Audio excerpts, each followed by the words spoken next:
দেবানন্দ পণ্ডিত এই দৃশ্য অবলোকন করে তিনি সুবাসীর নয়ন দিয়ে যখন অবিরত শ্রাবণীর বরিশমের নিয়ায় জল ঝরছে, কান্না করছেন তিনি ভগবানের করুণা, ভগবানের মহিমা, ভাগবতের অপরিসীম করুণা অবলোকন করে তিনি যখন অঝোর ধারায় কান্না করছেন, ভাগবতের কথা শ্রবণ করে দেবানন্দ পণ্ডিত তিনি ভাগবত পাঠ করেন বটে, ভাগবত শ্রবণ করান বটে, অপরকে শিক্ষা দেন বটে, কিন্তু তার হৃদয় মাঝে ভক্তি নেই, প্রেম নেই তার হৃদয় মাঝে। তাই তিনি এই দৃশ্য দেখে হাসলেন। এই দৃশ্য অবলোকন করে তিনি মৃদু মৃদু হাসলেন। তার শিক্ষার্থী তারাও হেসেছিল, দেবানন্দ পণ্ডিত তাদেরকেও এই তামাশা নিয়ে প্রতিবাদ করলেন না। শ্রীবাস পণ্ডিত যখন ভাগবতের এই অপরিমেয় করুণা তিনি অবলোকন করে অঝোর ধারায় ক্রন্দন করছিলেন, আর ভাগবতকে বক্ষে ধারণ করে মস্তকে স্থাপন করত বলেছিলেন, আজ থেকে আমি আর ভাগবতীর সঙ্গহারা হব না, ভাগবতীর আশ্রয় গ্রহণ করব। তখন দেবানন্দ পণ্ডিতের যে সকল শিক্ষার্থীরা ছিলেন তারা ভাগবত শ্রবণ করে শ্রীবাসকে ক্রন্দন করতে দেখে ওরা হাসছে, ওরা হেসে হেসে তাচ্ছিল্য করছে।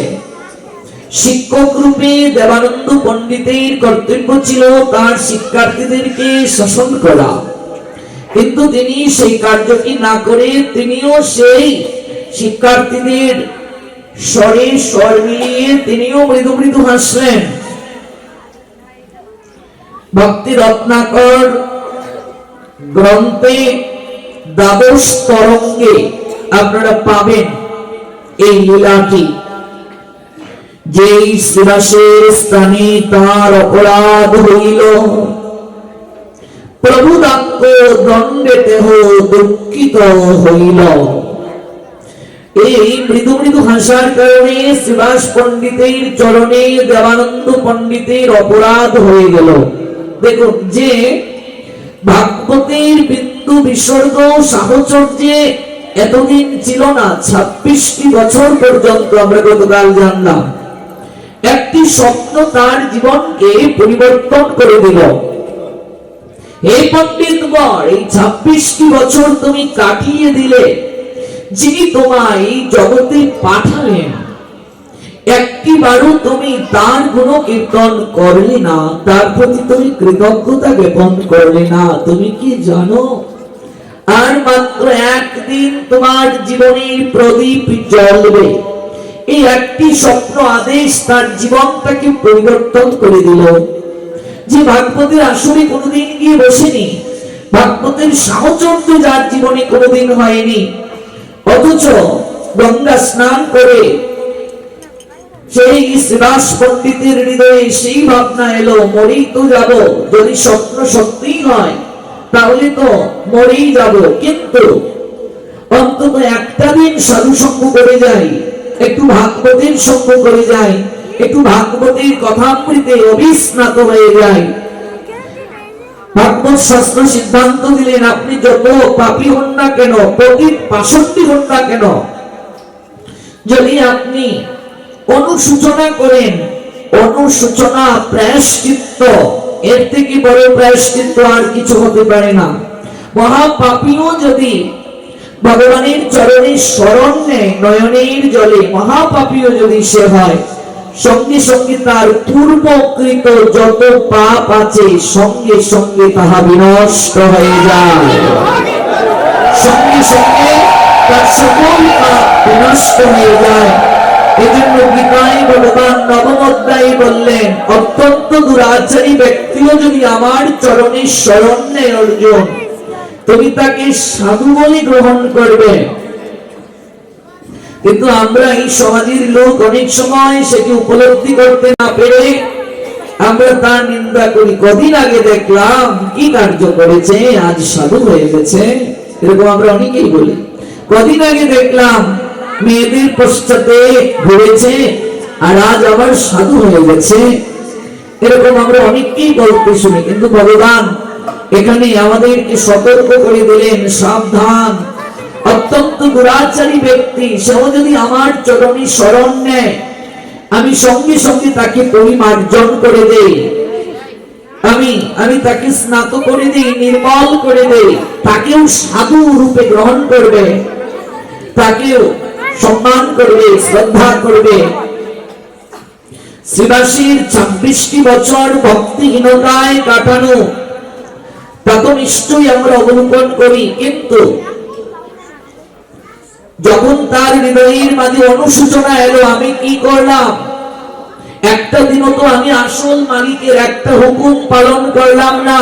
ভাবুন, অনুভব করুন, এই কনকনে ঠান্ডায় আপনাদের গাজীপুরে অসংখ্য গার্মেন্টস ফ্যাক্টরি আছে, কলকারখানা আছে, যারা চাকরি করেন, যত ঠান্ডা হোক বৃষ্টি হোক, নির্ধারিত সময়ে তাকে ডিউটিতে অংশগ্রহণ করতে হয়। যদি কোনো কারণবশত 1, 2, 3 দিনের অধিক সময় নির্ধারিত সময়ে সে চাকরি স্থলে যেতে না পারে, তাকে চাকরিচ্যুত করা হয়। তাহলে যায় মালিকের অধীনে সে চাকরি করছে, কাজ করছে, তার হুকুম যদি সে লঙ্ঘন করে, তাহলে তার চাকরি থাকবে না, তাকে শাস্তি পেতে হয়। কিন্তু এই জগতের মালিকের যিনি অধিষ্ঠানে অধিষ্ঠিত হয়ে আছেন, শুধু এই জগতের নয়, অনন্ত কোটি জগতের যিনি মালিক, অনাদি আদি শ্রী গোবিন্দ ভগবান, আমরা প্রত্যেকেই তার দাসানুদাস, আমরা তার কিঙ্কর, আমরা তার গোলাম, চাকর। আমরা সেই মালিকের কয়টা ডিউটি আমরা পালন করছি, বুকে হাত দিয়ে বলতে হবে, ভাবতে হবে। মুর্শিদাবাদ জেলার জমিদার কৃষ্ণচন্দ্র, তার হৃদয়ে মাঝে একটা কথা বৈরাগ্য আনয়ন করে দিয়েছিল। তিনি রাজত্ব ত্যাগ করে মধুময় শ্রী বৃন্দাবনে গমন করেছিলেন মাত্র একটা কথার দ্বারা। কথার এত শক্তি, কথাই পারে মানুষের জীবনকে পরিবর্তন করে দিতে। কথাটা কি?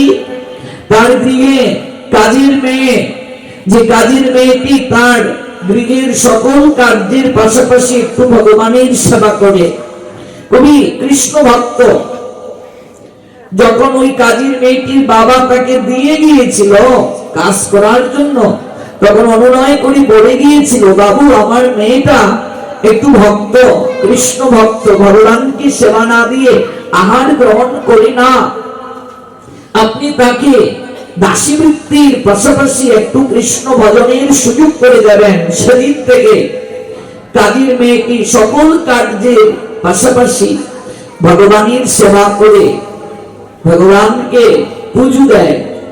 একদিন কাজের মেয়েটি কৃষ্ণচন্দ্র জমিদারের শয়নের কক্ষে গিয়েছে একটু গুছগাছ করার জন্য। রাজকীয় পালঙ্ক, নরম বিছানা আলতু করে যখন স্পর্শ করলো, তখন একটু আয়েশ, একটু আরাম অনুভব হলো। আহারে, কত নরম বিছানা, আমার বাবু এই বিছানায় ঘুমায়, না জানি কত আরাম হয়। যদি একটিবার এই বিছানার মাঝে একটু ঘুমাতে পারতাম। অনুভব করুন লীলাটি, অত্যন্ত হৃদয় আকর্ষক লীলা। এই যে আপনি 2 ঘন্টা সময় শ্রবণ করছেন, এখানে অনন্ত কথা উচ্চারিত হচ্ছে ভাগবতে। কোন কথাটা আপনার হৃদয়কে যে ছুঁয়ে যাবে আপনি নিজেও জানবেন না। এই 7 দিনের মাঝে কোন একটা কথা আপনারও জীবনকে পরিবর্তন করে দিতে পারে। সকল কথা হয়তো আপনার হৃদয়ে লাগবে না, কিন্তু এমন কোন একটা কথা হতে পারে আপনার হৃদয়ে গেঁথে যাবে, আপনার জীবনটাকে পরিবর্তন করে দেবে, আপনার হৃদয়টাকে নির্মল করে দেবে, নয়নে অশ্রু ঝরিয়ে দেবে। অন্তত ভগবানের জন্য 2 ফোঁটা নয়নের জল যদি কোনো কথা শ্রবণ করে তার চরণে দিয়ে যেতে পারেন, তাহলেও জীবন সার্থক হলো, জীবন ধন্য হলো, জীবনটা পরিমার্জিত হলো, জীবনটা অনুভব আনয়ন করিয়ে দিল। আহারে, রাজকীয় পালঙ্ক, নরম বিছানা, এখানে আমার বাবু শয়ন করে, না জানি কত আরাম হয়। একটি বারের জন্য যদি ঘুমাতে পারতাম। যখন হৃদয়ে মাঝে এই বাসনা করেছে, সঙ্গে সঙ্গে মায়া দেবী তাকে ঘুম পাড়িয়ে দিল। অলস দেহ তো, এত কার্য করেছে, সারাটা দিন খাটুনি, ক্লান্তি শ্রান্তি তাকে ঘিরে ধরেছে, তাই তার চোখে ঘুম এসে গেল, ঘুমিয়ে গেছে। সে ভুলে গেছে সে চাকরানী, চাকরানির দায়িত্ব মালিকের হুকুমকে পালন করা, চাকরির দায়িত্ব মালিকের হুকুম লঙ্ঘন করে তার বিছানায় ঘুমানো নয়, চাকরির দায়িত্ব মালিকের হুকুমকে পালন করবে। কিন্তু সে ভুলে গেছে, সে চাকরানী হয়ে মালিকের বিছানায় ঘুমিয়ে গেছে, মালিকের হুকুমকে লঙ্ঘন করে। মুর্শিদাবাদ জেলার জমিদার কৃষ্ণচন্দ্র সিংহ তিনি যখন প্রবেশ করলেন তার শয়নের কক্ষে, তিনি আশ্চর্য হয়ে দেখলেন তারই রাজমহলের দাসীটি, চাকরানীটি তার রাজকীয় পালঙ্কের নরম বিছানায় শয়ন করে আছে। ক্রোধান্বিত হয়ে গেলেন, তোর সাহস তো কম নয় রে, তুই আমার গৃহের চাকরানী, তুই আমার পালঙ্কে ঘুমিয়ে আছিস, মালিকের পালঙ্কে, মালিকের হুকুমকে লঙ্ঘন করে। চুলের মুঠি ধরে টানতে টানতে রাজসভাতে নিয়ে গেলেন কৃষ্ণচন্দ্র জমিদার, মুর্শিদাবাদ জেলার জমিদার। টানতে টানতে নিয়ে গেলেন। যে কৃষ্ণচন্দ্র জমিদারের অনেক অবদান রয়েছে এই বৈষ্ণব সমাজে, পরবর্তীতে তিনি রাজ সিংহাসন ত্যাগ করে বৃন্দাবনে চলে গিয়েছিলেন কেবলমাত্র কাজের মেয়ের একটা কথায়। ভাবুন, অনুভব করুন, চুলের মুঠি ধরে টানতে টানতে রাজসভায় নিয়ে এলেন। এই তোর সাহস তো কম নয় রে, তুই আমার ঘরের চাকরানী, কাজকে ফাঁকি দিয়ে হুকুমকে লঙ্ঘন করে তুই রাজকীয় পালঙ্কে এই নরম বিছানায় আরাম করছিস, আয়েশ করছিস। কে আছিস রে?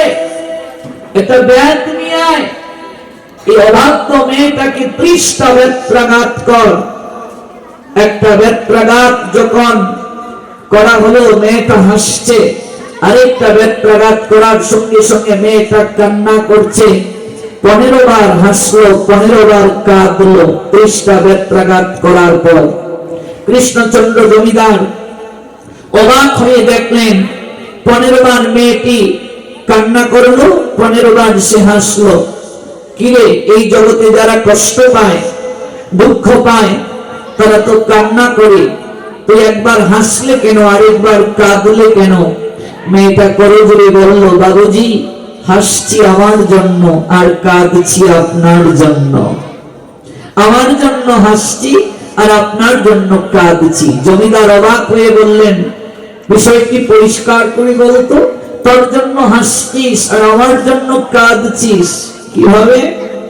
বাবু, মনে পড়ে আমার বাবা আপনার এই রাজমহলে আমাকে দাসীবৃত্তি করতে যেদিন দিয়ে গিয়েছিলেন, সেদিন করজোড়ে বলেছিলেন আমার মেয়েটা কৃষ্ণ ভক্ত।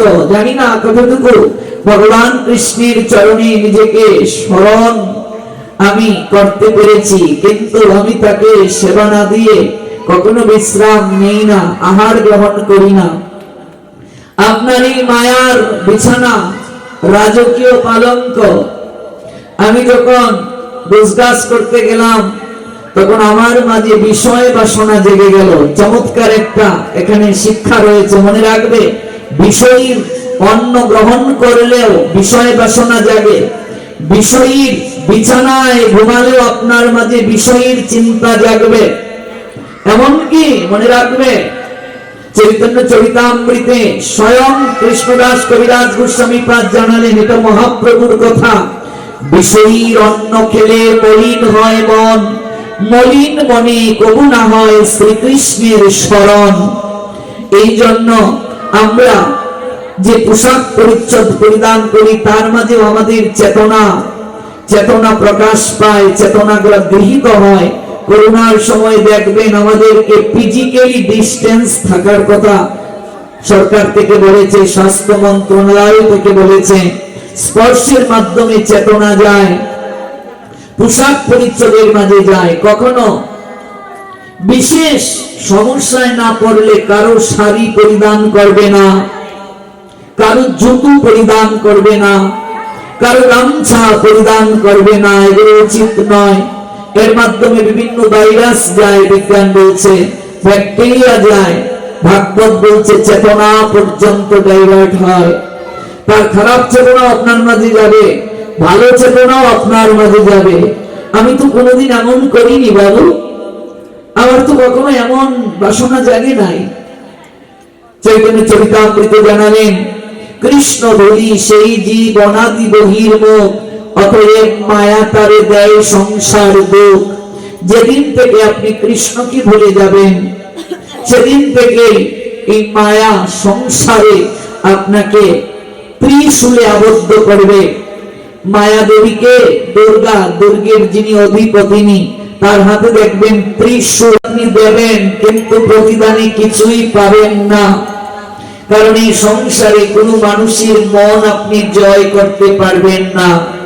শাশুড়ি, ননদ, দেবর, ভাসুর, স্বামী প্রত্যেককে আপনি শুধু দেবেন, কিন্তু প্রতিদানে তাদের মন আপনি পাবেন না। যতটা প্রীতি সংসার কি দিচ্ছেন, তার বিন্দু মাত্র প্রীতি যদি কেউ গোবিন্দকে দিতে পারে, তাহলে তার জীবন ধন্য হয়ে যাবে। যদি তার বিন্দু মাত্র প্রীতি ভগবানকে কেউ দিতে পারে, জীবন ধন্য হবে। একের ডান পাশে শূন্য দিলে 10 হয়, আরেকটা শূন্য 100, আরেকটা শূন্য 1000, আরেকটা শূন্য 10,000। এইভাবে শূন্য যত দেবে মান একের বাড়তেই থাকবে। কিন্তু এক সংখ্যাটিকে যদি সরিয়ে নেওয়া হয়, শূন্যের কোনো মূল্য থাকবে না। আমরা গোবিন্দকেই ভুলে যাই, আর সবাইকে সুখী করতে চাই, সবার মনোরঞ্জন করতে চাই, যার কারণে আমাদের দুঃখ। মায়া তারে দেয় সংসার দুঃখ। মনে রাখবে, আমাদের চিত্তে যে ভালোবাসাটা আছে, এই ভালোবাসাটা কিন্তু গোবিন্দকে দেওয়ার জন্যই গোবিন্দ আমাদের উপহার দিয়েছেন। দেখবেন কোন যুবক যদি যুবতীকে ভালোবাসে, যখন তাকে ছেড়ে চলে যায়, ভেতরের ভালোবাসাটা তখন বিদ্রোহ করে, বলে জীবনে আমি আর কাউকে ভালোবাসবো না, এত ভালোবাসলাম, আমায় এমন কষ্ট দিল, আমি আর কাউকে ভালোবাসবো না। মাঝে মাঝে এমন হয়। এটা কে বলে? ওই ভেতরের ভালোবাসাটা বিদ্রোহ করে।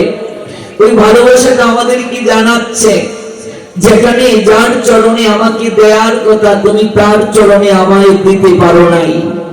যার চরণে দিলে আমি ধন্য হতাম, তার চরণে তুমি আমায় দিতে পারো নাই।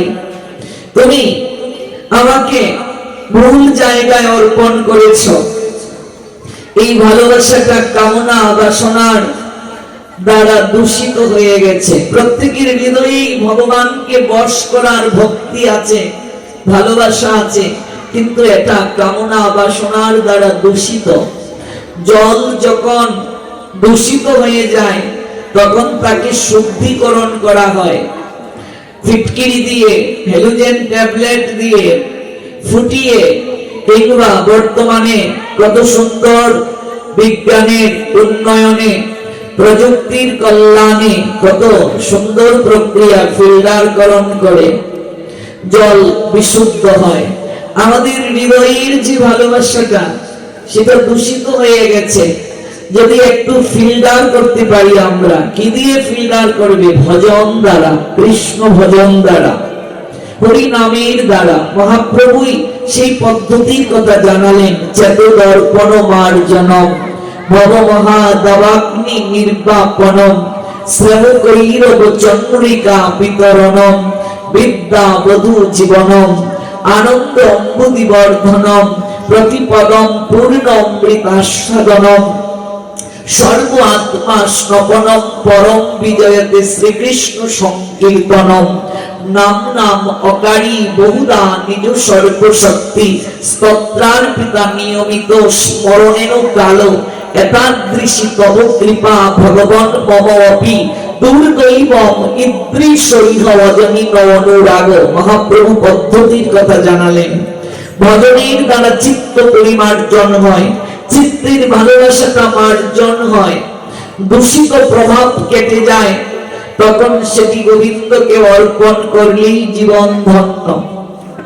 এই ভালোবাসা যদি প্রেমময়কে না দেওয়া যায়, তা তো দূষিত হবেই। কিন্তু সংসারে কামনার আলোয় থাকার পরও ওই হৃদয় দূষিত হবে না যদি পরম প্রেমময়ের সঙ্গে যুগসূত্র স্থাপন হয়। দেখেছ, ব্রেনের জলটাও যখন গঙ্গার জলের সঙ্গে গিয়ে মিশে, গঙ্গায় ব্রেনের জলটাও যখন যায়, পবিত্র হয়ে যায় কি যায় না?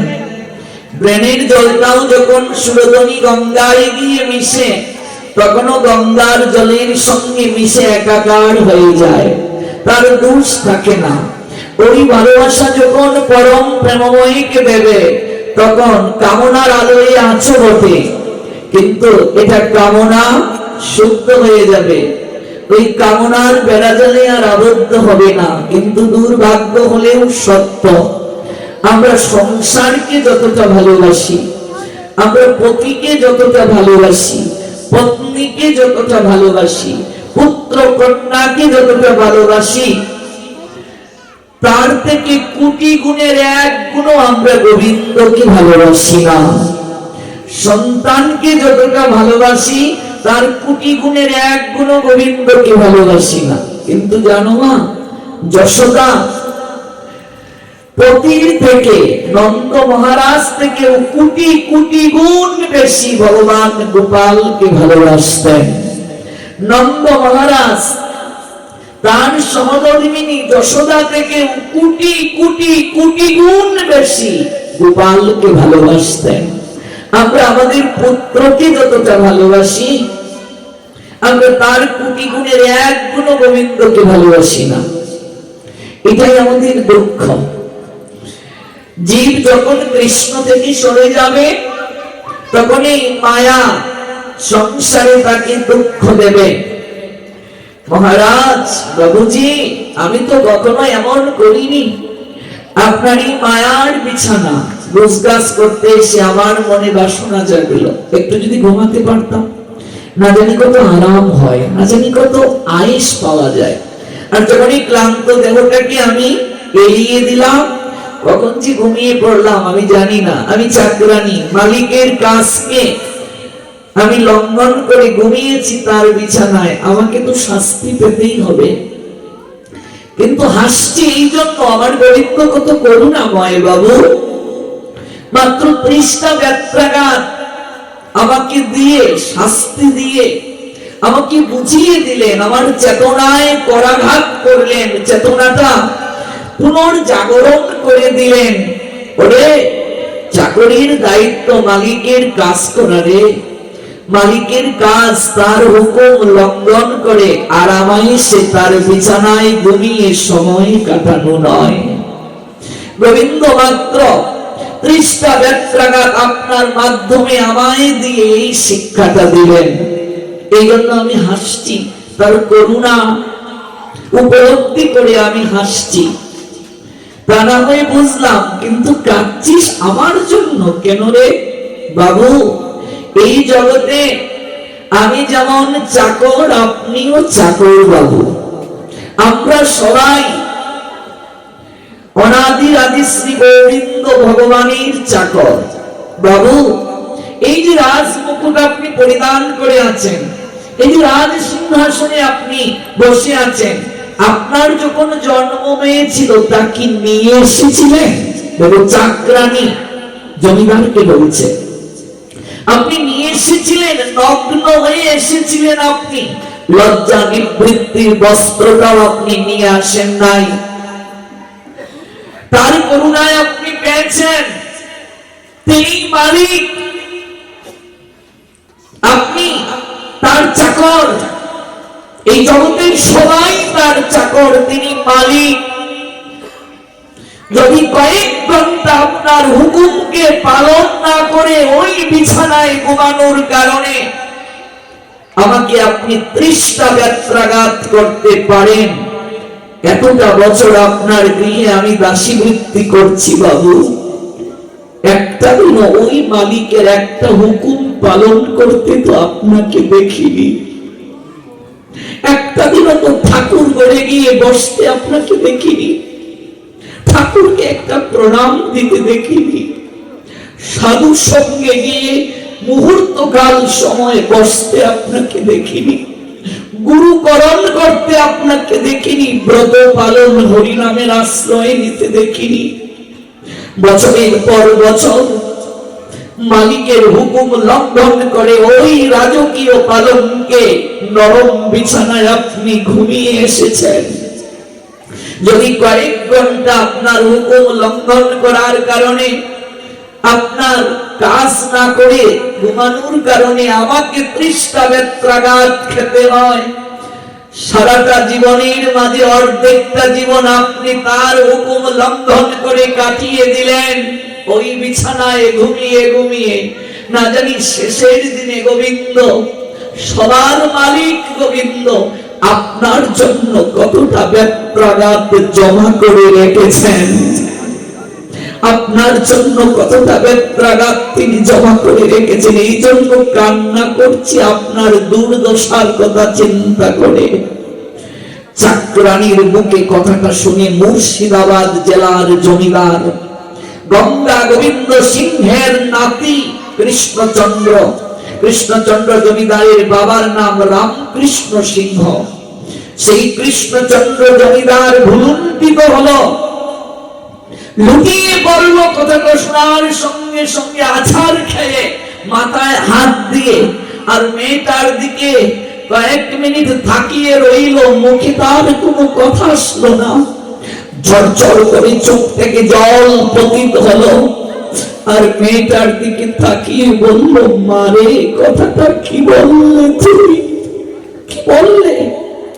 তোর কথাটা আমার এই জায়গায় বড় আঘাত লেগেছে রে, আমার চিত্তটা চুরমার হয়ে গেছে তোর কথাটা শুনে। সত্যি তোরে?